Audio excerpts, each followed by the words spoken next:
When I first started playing, did I ever see myself as a captain? No, not so much, but I haven't really been in like a group setting type of deal or, you know, college group projects type of crap where obviously it's one person has to be like, okay guys, this is your role, this is your role, you do this, yeah? But being the captain leader didn't really occur to me like I needed to do that or anything like that. I just did what I could with my role, give options, give information, and as we progressed, I realized like, okay, this isn't really working because we don't really have direction, stuff like that. We're always failing, losing in playoffs all the time. Everyone's arguing this and that. And I didn't really help towards any of that. I didn't really know how to. So it was just a lot of arguing and stuff like that. I think that's CLG's theme back in the day. But as we were going forward, changed a lot, and here I am.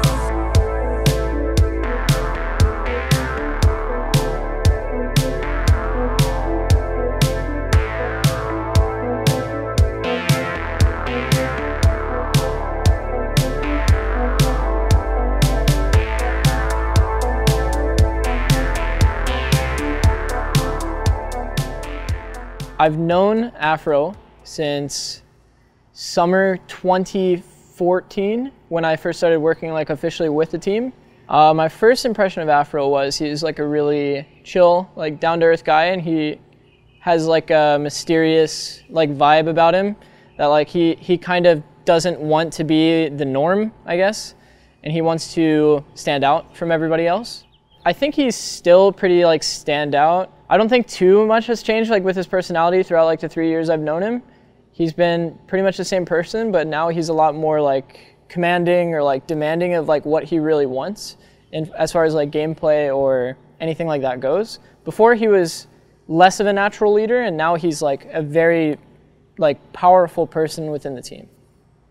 A lot of my responsibilities are delegated throughout the team nowadays. So usually back in the day, I had a lot of responsibilities, which is the emotional leader of the team. So keeping everybody in check, making sure we have a plan going forward, which is shot calling role. I'm a very perfectionist type of person, so if it's not clean enough, then I'll also have to lead the review and how I want to run the macro game. So for macro, I gotta talk about that too. If we mess something up, not happy. And other than that, those are 3 roles that I do right now, but it's delegated for the responsibility, just not solely on me as much anymore, besides final say, as well as if the team gets down, obviously I have to bring it back up and make sure we get back on focus. And for macro and review type of stuff, I feel like I'm at a point where as long as I teach them as much as I could and they get to that point, then all right, they'll know it, and I have a lot easier time focusing on my play. For this splits team, we went to Sports Academy, so we had the sports psychologist meet with us, and they had us talk about what were our issues and problems, stuff like that, where it's like playing, how to get into the zone, et cetera, et cetera. So my issues were, I usually have to focus really intensely, and I'll get super bad headaches during the game. If I have to keep track of everything, you know, how to do our macro game, shot calling, make sure the team is doing the right thing in the right time, moving everyone in a similar direction. And for League of Legends, it's really difficult to do for as long as we play, for how long we play. And that's over a 3-game series, so that's longer than just, you know, your 30-minute average type game time. Usually it'll go longer. Play best of 5, it goes longer than that. So for delegation-wise, I voiced that in our meeting, and then I do think everyone on the team, players, took it upon themselves to take responsibility for that and learn as much as they can so they can call it themselves instead of me having to realize that at that moment, this is the right thing to do. I feel like as far as Zach goes, as like standing out from other leaders within the LCS, I think he just really is more passionate toward his teammates. He really cares about like the emotion that everybody feels like while they're making certain decisions, and he tries to make sure that they understand like why he's saying certain things or like why he's being like hard on them, or in general he just cares a lot more about their actual emotion and what they're feeling, and that he's trying to help them become better and show that. Outside of the game, Zach is kind of like the big brother figure to the rest of the team. Like he's there to like kind of help you out and not necessarily like cater perfectly to you, but like help you grow in the right direction. And I think I really, really like that about Zach. Do I see myself as a big brother? I mean, I can say whatever the fuck I want, and it'll just Let's just take it. Just spitting memes and making fun of everybody. So I think it's important to have that balance. You know, don't be a perfectionist all the time. Outside of the game, you know, it's cool. Joking around, you have to have that sort of time with your players where you get to call them idiots and stuff like that. So you guys trust me? Try. What? You're good. You're great. Wait, so I can step on that, right? No? Wait. You got one foot, we got no more rocks, guys. So The thing you is, have more than one when foot Jay on puts either. his foot up, somebody else's foot has to go. There's 8 foot. And then you just go across. So is this one? Yeah, Don't hurt yourself.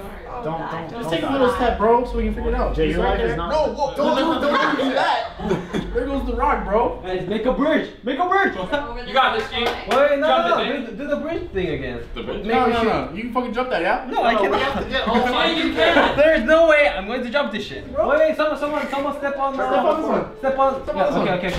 Okay, make it. Oh, Alright, Darshan. Alright, Darshan. Pick that up. You have to. Darshan, you have to. Put your foot on there and then pick that up. You have to pick that up.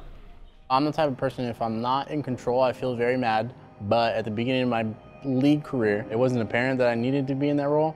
I didn't know really what to do if I was in the role, how to be the leader and stuff like that. So obviously you have to learn, you just don't become it. The only time I felt like I couldn't do anything was in the finals in MSI versus SKT. I do think we could have prevailed, but that's the only moment I felt where I couldn't do anything. I felt powerless when I was playing against SKT, and I felt really fucking slow. I was running away from them, but I felt like they were running at 2 times the speed. I was running at 1 time the speed. I don't know what happened. That feeling kind of sucks. I didn't feel like that versus any other team. Only SKT made me feel like that. So in the finals, it actually happened again. Probably because I didn't address it or something like that, but probably take a new approach next time so that I don't feel as powerless as I did in that set. Developing as a leader means managing your emotions and being able to think logically and assess the problem in a reasonable manner based on, you know, everyone who is following you and their emotions. So obviously if they're frustrated and, you know, they do something wrong, they make a mistake, you'll be frustrated. Or if I tell something to them to do something and it fucks up, oh, they'll get mad at me, why am I doing this? So being a leader is obviously maintaining your composure, being able to make reasonable arguments. Listening is very important, and also saying we a lot instead of you or I or any type of thing like that. And I guess it all comes down to, you know, how you speak to people. And for me, becoming a leader is very important. So I don't really just say random things when I try and solve a problem. It's very important to assess who I'm talking to, what was the situation, how they felt when they tell me that, and then come up with a solution so that we can get a problem resolved. And most of the time, for teammates, and me included in the past, it was like, okay, let's just throw our emotions in the air. It explodes, guys, woo! So it's important to grab people's feelings and make sure you assess it, understand it, and then you can move on. I don't really care about that too much, it's legacy. I'm just here to help the people that are here now, help them grow and to become better players and be able to be the best player they can be if they ever, you know, want to join their team.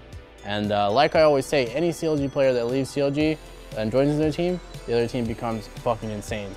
Do you notice that? Let's see, double F1 TSM. Oh my god, TSM is insane again. Do you see it? Oh, Smitty left CLG. He's on him. Oh my goodness, Immortal is clapping everybody. You notice that? So, I don't know. Something about CLG players is just really, really good.